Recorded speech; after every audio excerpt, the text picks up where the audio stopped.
So folks, we've got a piece of garden here that has had some perennials in, a few bits and pieces, looking a bit scrappy, ripped it all out, and what a better plants to put in here and replace it with some gorgeous grasses. So we've cleared it out, and in this space, I want to plant a whole lot of grasses to accompany this beautiful wheatgrass that I've got behind it. So the wheatgrass is a bit taller, got some lovely movement in it. So we're going to work with some smaller ornamental grasses that I haven't introduced you to yet and add a little bit of a spin on it. But first things first, folks, and it's all about the preparations. First up, we've got to get in some good compost. Now, compost, get it from your local garden centre, folks. Please be very cautious to buy from the side of the road that's not in the proper bags, because you're going to buy in not only compost, but a whole lot of weed seeds. The thing is, when you buy it from a garden centre, you are guaranteed that there are no weeds in this compost, and that goes for potting soil as well. So I've put it in my trug, which makes it way easier. All I do is sprinkle some round. That's it. Get a good sprinkling all over the garden. Put it over the soil, and we want it to be at least about 2 centimeters thick. All right. Every time you plant, you are using compost. We have a saying in gardening: if you can't afford the compost, leave the plant behind. That's simple. All right, next up, on top of all my compost, I'm adding in some bone meal. You know what it's called, fairy dust. Bone meal in. You can never add too much, but bone meal always needs to get dug into the soil. Folks, it does nothing if you sprinkle it on the surface. Really, absolutely nothing. It's got to get in contact with the roots. Next up, handful or 2 of organic pellets, just sprinkled over the top. There we go. And everything's good to go. Now all we do is spread it out. And then dig it in to a good fork's depth in and turn your soil over. Now, this is the part where you really need to make sure that you're digging it right in to the fork's depth. Get it in, because you can see here we're pulling up bits of clay, some other soil, so we want to add the compost. That's why we're adding compost into soil. Nice. Okay, a little bit of raking over here with the fork, get it nice and level, and job done. Right, that's the hard part. Now you come with the fun part. So what I've got is a great collection of grasses here. This little guy over here, he's a Pennisetum. Now, many of you would know the common Pennisetum. You get the one with a beautiful red leaf, which gets a red plume. This guy is called Mowbray, one of the newer varieties. You're going to find it available now in your local garden centres. And what I love is the grey leaf. Absolutely stunning. I'm so sorry that it's not in flower yet, but it's going to get a tall plume about that long, just shooting off the top. And what I like about the Pennisetums is that they hold their flowers proud. So nice and tall, so you get that distinct difference between the foliage at the bottom and your flowers just peeping out from the top. Now, this guy is going to get to about 50 centimeters in height, so we're going to place him towards the back of the bed. I've got 3 of them, and I'm going to pop literally one over here. There we go. Another little baby right here, and one in the back. So I've got a little triangular formation with enough space between them so that they can fill out. And it's important that you do plant in these groups of 3s. With grasses, remember, we're trying to emulate what we see in nature. We're trying to remember those swathes. So let's get these babies in. Right, because we've prepped the soil, planting of this is really simple. All we do is gonna open up a nice cavity for the plant. There we go. Now, the trick with grasses when you're planting them, folks, or even when you're dividing them, and this is critical, is when you pull this plant out the bag, like that. At this point, you've got 4 minutes to plant this plant. If you leave it out like this and you let these roots dry out, it's dead. Finished, gone kaput. And it's especially important when you are dividing grasses, because like any perennial, when it gets too big, you can lift it, cut it back hard, break it up into clumps, and give some to your friends and family. But the trick is always to keep the roots damp. So if you are going to be transplanting and you've divided them and you've got quite a lot, just take a bit of water, sprinkle it over it, or a wet sack. That often does the trick very nicely, just to keep the roots cool and damp. If they dry out, guys, please be very, very careful of that.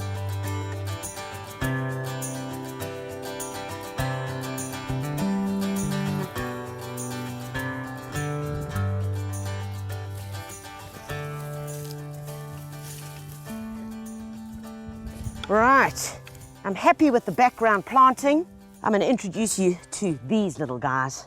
Man, every time I see them, they take my breath away. And I've got so many in my garden, I just keep on buying more. It's probably like a good chocolate, your favorite. So I can't help myself. Now, these two guys over here, this is called bronze carex. Always looks like it's dead. Please remind your garden helper and the rest of your family and friends that this plant is not dead. This is what it looks like. This is a lovely grass over here. This is called frosted curls, another type of ornamental grass. Great for lifting areas. And of course, we've got the heart at the back with the Pennisetum, and we're wanting to put something slightly lower in now to get those crescendo levels that we look for in perennial borders. So lower in the front, getting up to some height, and then movement at the back. So let's position these little guys. I've got 1, 2, my third. Oh, look at that. Look at that contrast. Look at that between there, the brown and the grey. Okay, let's get these babies in. See, this is where the excitement starts building, because you know that you've chosen the right plants and you just can't wait to get them in to start looking fantastic. Oh, okay. Right, guys.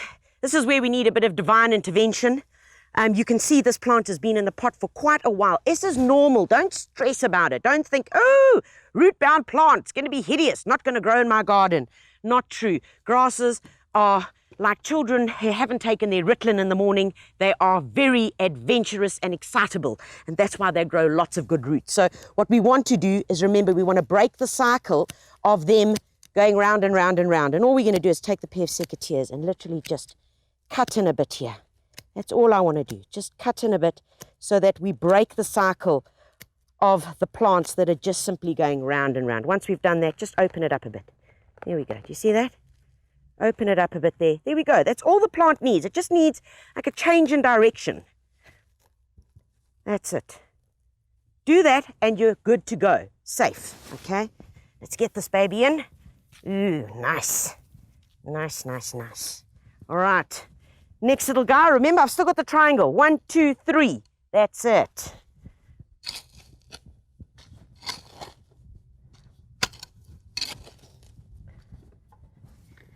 One thing that I haven't told you, and that's with grasses, one of the greatest way to soften border edgings. So when we're talking about border edgings, I might be talking about this here, like the stone that's on the outside, or it could be cobble edging, or it could be simply some rocks that you're trying to kind of hide a bit in the garden, or an unsightly pool cover.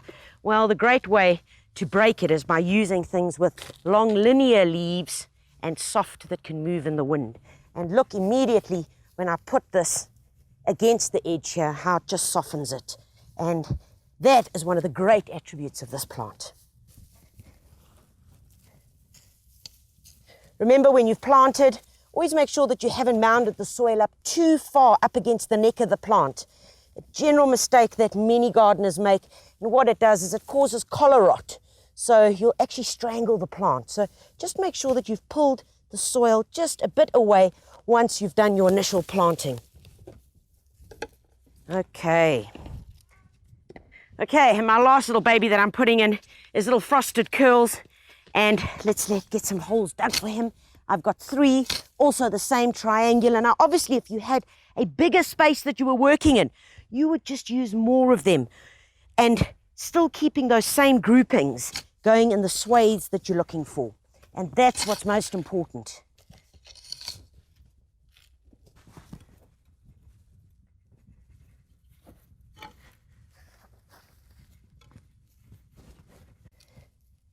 Okay. Now, when you are planting up garden beds, and you find that, you will find, in fact, most times, that you're ending up with too much garden soil. And that's, of course, because you've dug a hole you've removed that soil, and inside it you're putting a plant. So please be cautious not to just keep mounding up the soil. If you do find excess soil, rather just scoop it away, scatter it into another section of the garden, so that you avoid that constant building up of your garden beds, so that eventually you can end up with garden beds and then this big slope and then the lawn. No, not cool.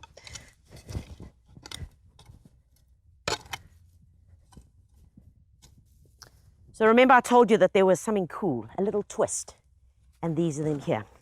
Now, there is nothing better than having grasses as your underlay with little flowers popping through them. This is a dianthus. I've bought them in these cute little packs, little 6 plants in a pack. You can buy them as little seedlings as well. And all I'm going to do is take them and pop them literally just in between my grasses. So all I'm wanting is them just to pop through in different areas. Remember, in order for it to be effective, you need these flowering plants to flower slightly taller than the grasses, or else it's going to mean nothing. Now, these guys are going to grow up to about that height. Still little young seedlings that I'm putting in, but I know what the end result is going to be. So grab them and literally just pop 1 or 2 in between your grasses. So not only am I getting some color, but I'm also covering up these gaps, which I've left on purpose for the grasses to be able to grow into. So while they're growing in, you don't need to look at the soil. Why not look at some pretty flowers?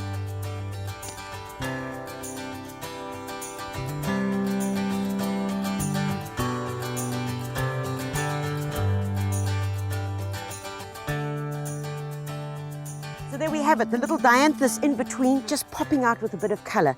Now, dianthus are an annual, but can actually be treated as a perennial. And I'm going to show you why and explain. These little guys, as I said, are going to get about that tall. Each plant's going to spread out nicely. When it's finished flowering, please, please prune it back. The more you prune it back, that little dead stalk, the more it's going to flower for you again. Treat it that way and it'll go on for at least 2 years in your garden. Yep, this little plant, 2 years. So encourage it to flower more. Also, believe it or not, the flowers are edible. Put them in salads. Put them in your drinks. Surprise family and friends. Your mother-in-law might think you're trying to do it in. No. Anyway, they are edible and are quite delicious. So, last up, all I've got to do, give my garden a good water. With grasses, once they've established, a good watering once a week is all they need. When you've just planted them, I'd encourage you to give them a good watering twice a week. But thereafter, you can wean them off, and they're pretty tough little guys. Okay, in we go. Some good watering. And I get to sit back and enjoy this gorgeous garden.